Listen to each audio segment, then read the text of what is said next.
This is the Ratio and Proportions tutorial. Let's begin by discussing a ratio.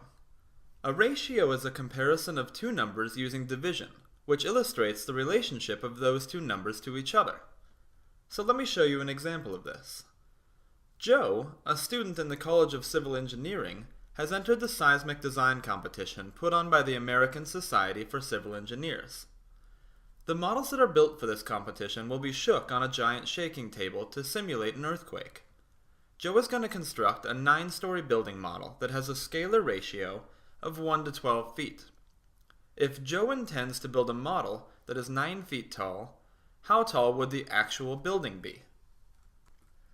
So the important piece of information that you want to pay attention to here is the scalar ratio, which says that for every foot of the building model, the real building would be 12 feet tall. So I'll write that over here. For every 1 foot of the model, our building would actually be 12 feet tall. Remember that you can write a ratio as it was seen in the problem, 1 to 12, and that also means 1 over 12. You can write the ratio in that regard as well. So what we want to do here is set this equal to Joe's actual building. We'll set the ratio equal to what Joe intends to do. And Joe intends to build a 9-foot model. So the building then would be x feet. We're not sure. We want to solve for that. It would be x feet tall. So what you want to do with this ratio is use what we call the cross-product property rule. And that just means to multiply across. When you have two ratios sitting across from each other on an equal sign, you just cross-multiply. So we're going to have 1 times x, which will give us 1x, or just x. And we're going to have 9 times 12. And 9 times 12 is 108. So our building would actually be 108 feet tall. In real life, the model that Joe is building is 9 feet tall, but it's simulating a 108-foot tall building. That's one way that people can use ratios in college to apply to real life. You'll use them in high school as well. Now let's take a look at proportions. A proportion is an equation that illustrates the equality of two ratios. So this is what we used in that last problem. We were given a ratio, a scalar ratio, of 1 to 12 feet, and we used a proportion to actually apply that ratio to a model in real life. And we used, if you recall, what we called the cross products property rule, which just states that if you have two ratios set across from each other on an equal sign, you can just go ahead and cross multiply those. So A times D, and set that equal to B times C. And now you can only do that if B and D are not equal to 0, because if you recall, you can't divide anything by 0, so if B or D happen to be 0, this couldn't actually be a math problem, it'd be an error. It wouldn't be possible. So let's just do a couple simple proportion problems. We'll start with the proportion on the left. 4 over x is equal to 2 over 5. So do just what we did with Joe's problem earlier.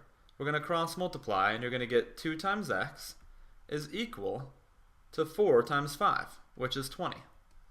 We want to get x alone, so I'll divide by 2 on both sides, and we'll have x is equal to 10.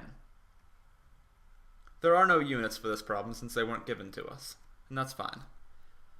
On this problem, we'll do the same thing. We're going to cross multiply again, so 1 times 18 is just 18, and that'll be equal to 3 times x. So we want to get x alone, so we'll just divide by 3 on both sides, and we get 6 is equal to x. So now would be a good time to talk a little bit more about the cross-product property rule. This part on the left you already know about. The values a and d in the cross-product property, however, are referred to as the extremes, while the values b and c are referred to as the means. So a and d here are going to be your extremes, and b and c are going to be your means. Now what does that mean for you? Not a whole lot at this moment, to be honest. We're going to look at the geometric mean, and you'll see how to apply that, but it's not a huge important thing in geometry for the moment. It's just something to keep in mind. So the geometric mean is a term that falls between two numbers that are not consecutive in a sequence. And again, in looking at this generic formula here down on the bottom, remember that x and b can't be 0, because if they were 0 down here, you couldn't divide anything by 0 and there would be a mistake in the actual algebra. So I'll show you how this could be applied in a problem that you'll definitely see in geometry.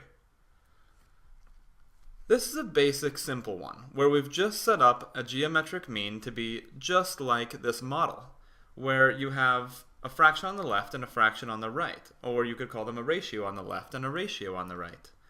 And in the left ratio, the denominator has an x, and in the right ratio, the numerator has an x. Now, you'll just apply the cross product property rule as normal. So 2 times 8 is going to be 16, and x times x is equal to x squared. Now we want to solve for x, so we need to get rid of that square. So what we'll do is just take the square root of both sides of the equation. On the left, we have the square root of 16, which is 4.